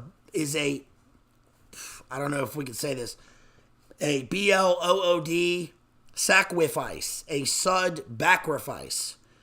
But on top of this, the murders are committed in such a way as to coincide with certain phases of the moon, since the doctor could build up an occult pentagram to give himself immunity from discovery. In fact, there are 6 victims. Martha Tabram is the first. Her murder has an occult significance. Apparently, 3 times 13 is an occult formula, which is why she was stabbed 39 times. Stride, however, is not a victim proper because the Ripper didn't have time to complete the ritual slaying. It was essential that he had to find a second victim quickly to make her death coincide with that particular phase of the moon. If he hadn't murdered Eddowes immediately afterwards, the efficacy of the pentagram would have been broken. Kelly's death and mutilation coincided with the final phase of the sacrificial period, which sealed the mystical pentagram and so brought the killings to an end. Now, this is from a total... This is amazing that it has all this stuff because this is from a total... The most normie... This is the most normie, look into what happened. This guy's not... He is saying all this, right? And this is he's not... He is not, putting this into the book, right? He didn't make it up. Then there is the weird connection with espionage and the fact that they linked the Russian anarchist and Rasputin to what was going on. And that's, not Rasputin directly, right? But in the sense that this ties in with a larger espionage aspect because of its physical closeness to Westminster and because of the personal connections to the Duke of Clarence and to Victoria. And because one of the suspects was an anarchist. Remember, there's the scene in From Hell where it's pretty clever how when John Depp has to sneak into Special Branch to find the documents because Special Branch is covering up for their Masonic buddy, William Gull, who's the one committing it in From Hell in the movie. The way they do that is by staging a fake FLAG by Robbie Coltrane rolls a barrel of gunpowder, which is a diversion, and he yells something about Free Ireland, right? Which ties into the political movements of the time, but is an interesting aspect because it plays into the larger context. We have a big discussion on Eddie, right, or the Prince. So here's him as here he is as a suspect. This says in 1970, Dr. Thomas Stowell caused something of a public sensation when he published in The Criminologist a solution to the Jack the Ripper mystery. His source material was apparently the private papers of Sir William Gull, who had been physician extraordinary to Queen Victoria. This is page 156 of the book. Throughout his article, Stowell referred to the suspect only as S. However, he dropped enough clues to show that he was pointing a finger at HRH Prince Albert Victor, Eddie, the Duke of Clarence, the eldest son of the future King Edward VII. When asked to confirm or deny this interpretation, Stowell would do neither, apparently on the grounds that he did not want to embarrass the present royal family. Moreover, Stowell died within a few days of publishing his theory, and his notes were burned unread by his distressed and mourning family. Fortunately, it was possible to verify from other sources that Stowell had indeed been referencing Clarence, as was generally supposed. He had discussed his theory at various times with other people, among them Colin Wilson, whom he had met in 1960 when he was writing a series of articles from the London Evening Standard called My Search for Jack the Ripper. This research was to be the raw material for his masterly novel Ritual in the Dark. I need to read that book. Stowell invited Wilson to lunch, and in the course of their conversation, it became clear that he thought Wilson had reached the same conclusion as himself about the Ripper's identity. In fact, the clues in Wilson's article to which he attached so much significance were quotes from the newspapers of the time, which Stowell might easily have found out for himself. The illustration of the casualness of Stowell's research goes some way to explaining the not infrequent errors which he makes, a casualness which might be attributed to his age. However, for Stowell was already in his 70s. Wilson found him a friendly and likable man, and for a long time was under the impression that Stowell was a surgeon, which is how he had introduced himself, although Wilson wondered from the way that his hands were shaking as he cut his steak just how much longer he would be able to continue operating. And that's mirrored from hell, right? When Inspector Abeline, played by John Depp, goes and meets with William Gull, and he didn't immediately introduce himself as a surgeon, but it turns out that he himself is the physician extraordinary, right? Stowell's greatest discovery, or so he claimed, was that Clarence had not died in the great flu epidemic of 1892, as the history books stated, but in a private mental home near Sandringham, from softening of the brain due to syphilis. If true, this information could not have come from the private papers of Sir William Gull, who died in 1890 at the age of 73, 2 years before Clarence. Presumably then it came from some other source. It is lamentable, in view of this claim's startling nature, that source was not identified. Although it could be true, because William Gull was his physician and did know that he was dying of syphilis, right? He knew that for all those years. It says Stowell is often wrong on small but important points of detail, but he does talk about the raiding of a male brothel in Cleveland Street catering to aristocratic and wealthy somosexuals. Clarence is generally considered to have been one of its patrons because one of those involved was his personal equerry, who was forced to flee the country to avoid prosecution. And this is the same guy who knew Oscar Wilde, by the way, and whom Oscar Wilde, they were all in this circle together.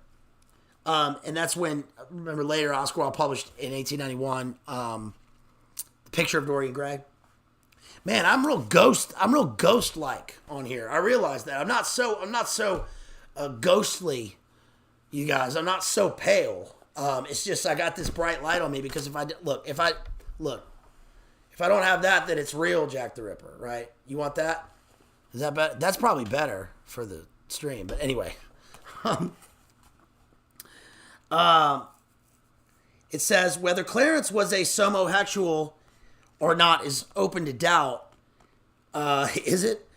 As Michael Harrison says in his biography, Clarence, the destruction of Eddie's correspondence and the discreet silence maintained about his private activities have made the task of assessing his character no easy one.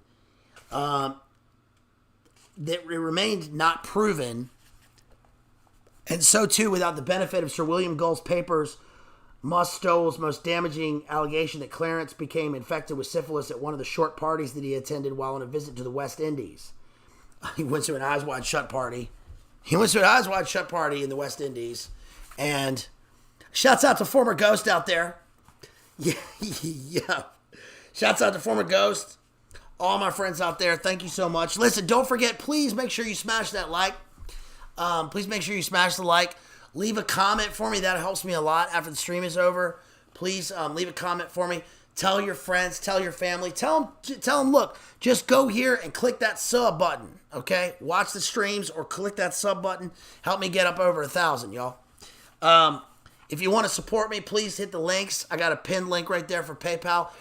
See if my Cash App works. Tell me if my Cash App link works. It's not me if it doesn't work. It's not my fault. It's a problem with the cash, the CASHE, cache, the cache, right, that I need to clear, some kind of shit. I don't know. But tell me if it works for you, because it was working for other people, but maybe it's just my computer. Let's see. This says... what else we got here? We've got. I wrote my note on page 161.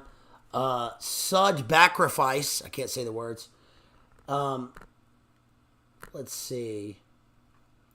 Termination, savage, pagan, castration, orgy, Satan, satyr, demon ritual.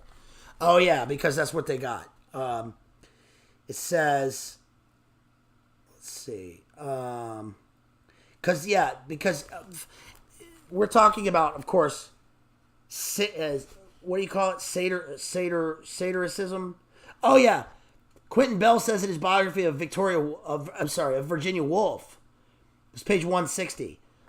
Because Virginia Woolf is tied in with this.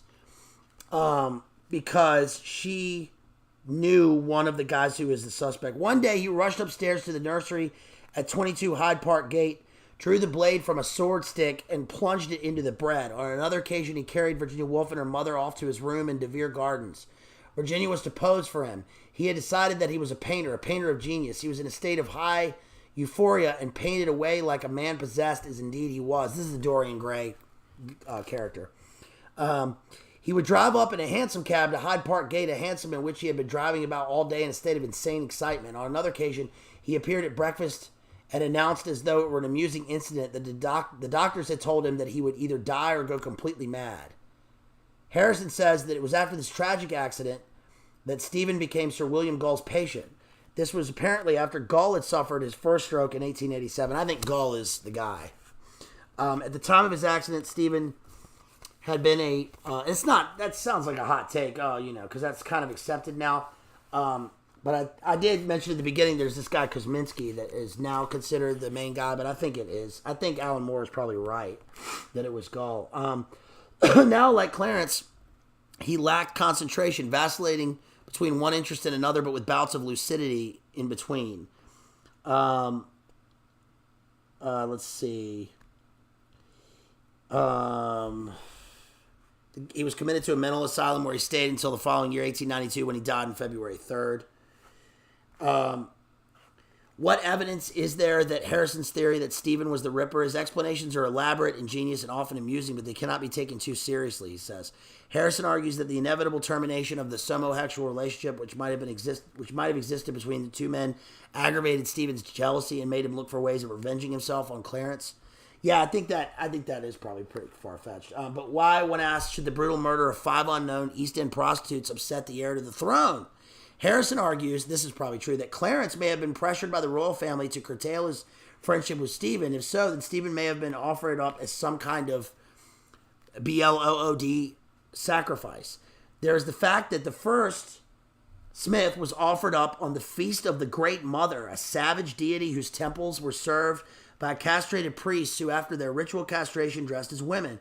There's also the fact that the 10th and last offering, Coals, was made on the 13th of February, the Ides of February, the Roman feast of Terminalia, in honor of Terminus, patron of limits, boundaries, treaties, and endings.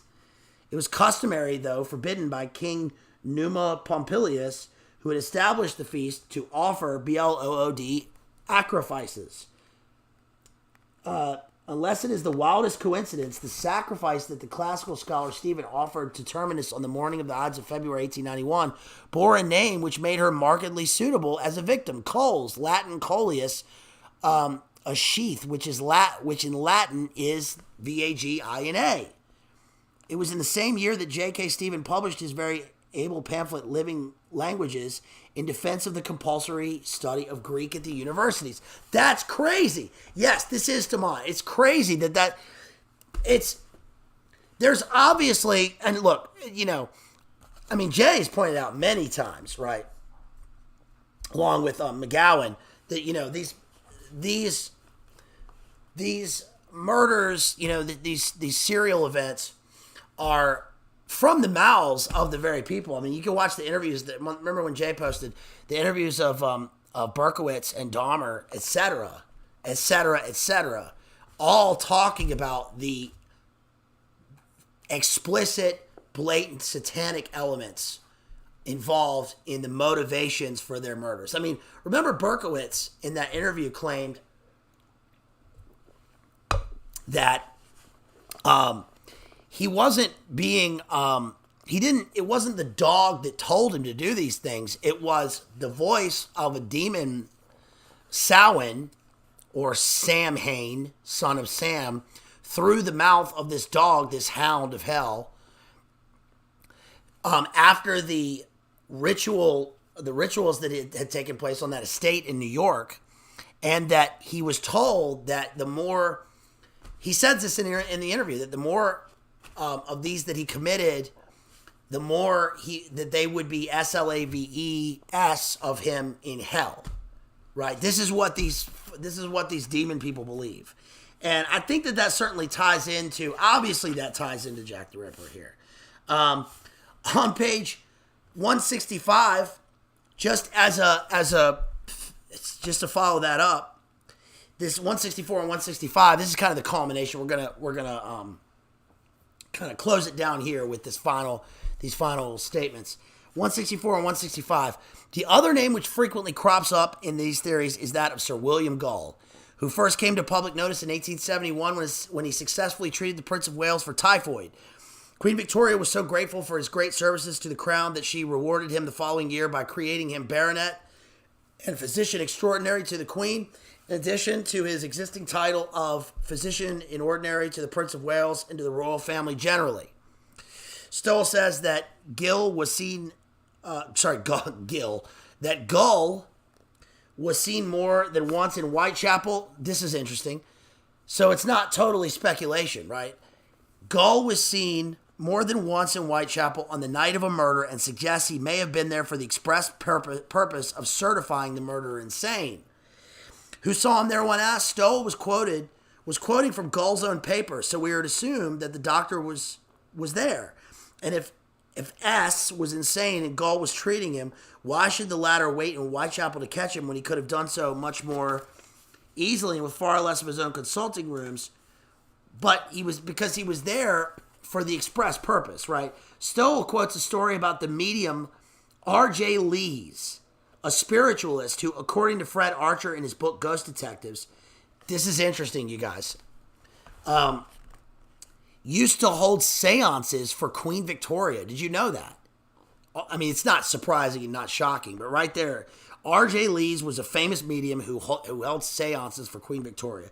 Apparently, Lees had 3 visions of the coming murders. On the first occasion, he claimed to have seen the murder committed. He described the murderer as wearing a dark tweed suit and a light-colored overcoat, which he was used to cover up his blood-stained shirt.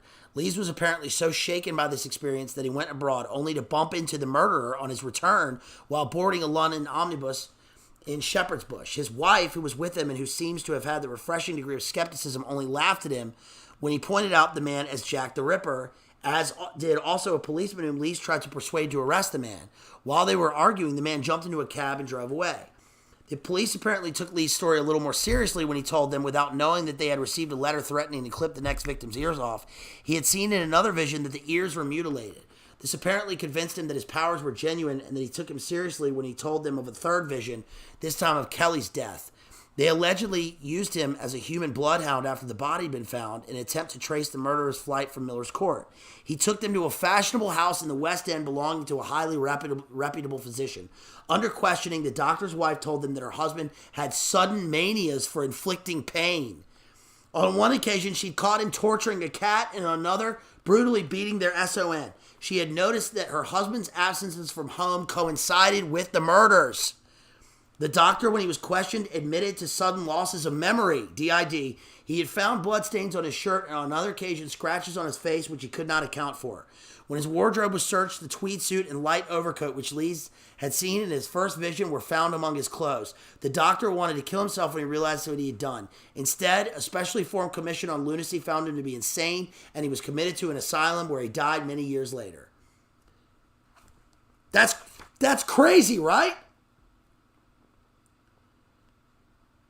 His own let's see, there's a variant on the story, but Lees had gone to Gull's house. It was William Gull. His own variant of the story had told to him by Gull's daughter, who said that her mother had been subjected at the time of the murders to a cross-examination by a medium and asked a lot of impertinent questions. Sir William Gull, who came downstairs while she was being questioned, admitted that he had losses of memory since a slight stroke in 1887 and on one occasion had discovered blood on his shirt.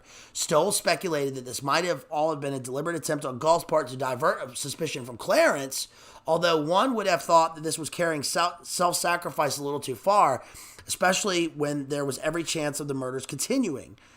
Medically, the slight stroke that Gull had in 1887 was the first attack of severe paralysis, so it says.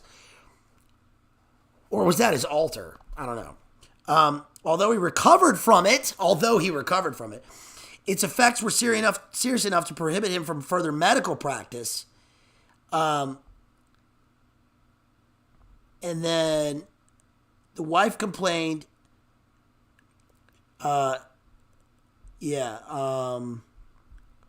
So Gull played an even more sinister role in a story by Joseph Sickert, son of the painter Walter Sickert.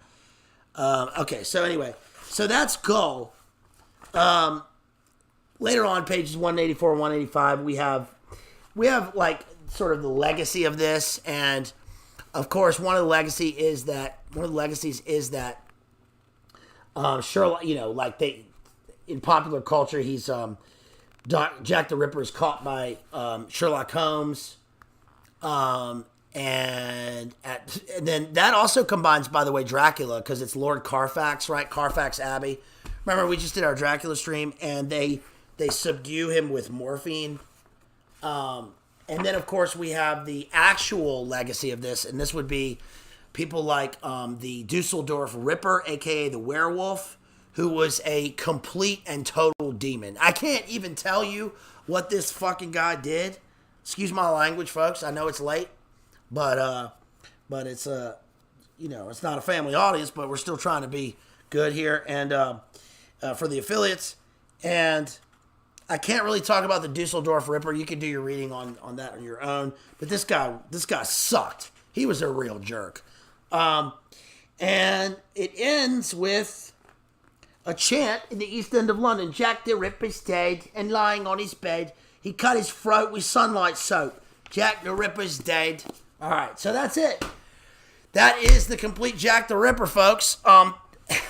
So that was a little bit of a different stream for us. Again, this is just literary analysis, okay? I'm just analyzing parts of the book and talking about what it meant in terms of, and what it continues to mean in terms of societal structure, the way that a certain element at the top of the pyramid